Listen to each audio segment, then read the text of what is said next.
panuwun tanpa pindhan bebeli bergoto ingkang badhe lumampah kasih satawis menika gecul saking kadangkulan ingkang kersake gecul Pak Pri monggo ingkang kersaken gecul ingkang dikersakaken Pak Yeti nggih Pak Yeti pundi Pak Yeti wau nggih panjenenganipun Pak Yeti ngersakaken gecul satu rasa cinta.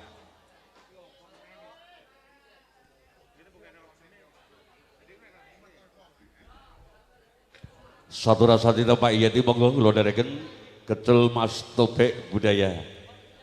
Nggih. Lah nggih tasih setunggal bergodo.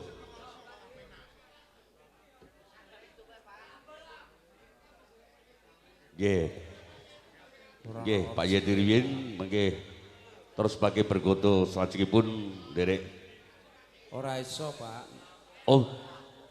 Pak Yeti derek digarap menika. Bener saking napa mleh? Betul saged derek digarap. Niki Pak Yeti riyin kuwi kan. Apa karaoke MP3? Napa, Pak? Napa kula manut jenengan kok.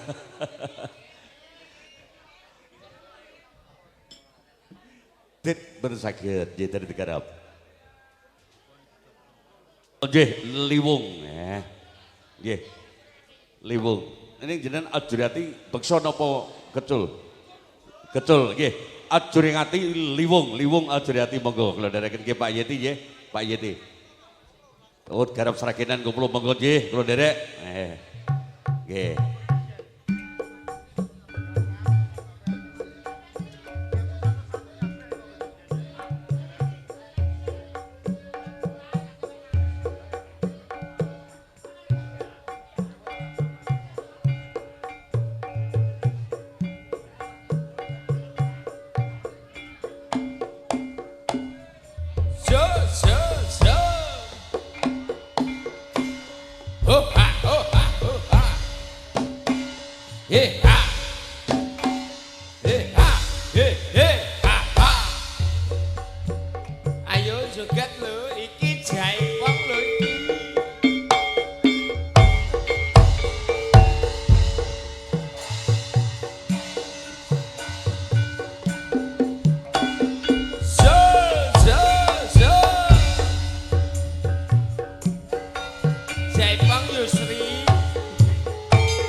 Kok rada joget to?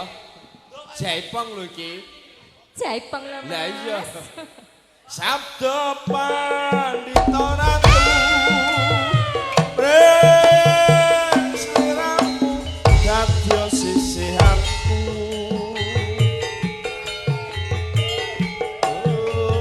Gustimu gong lelani. Tresnaku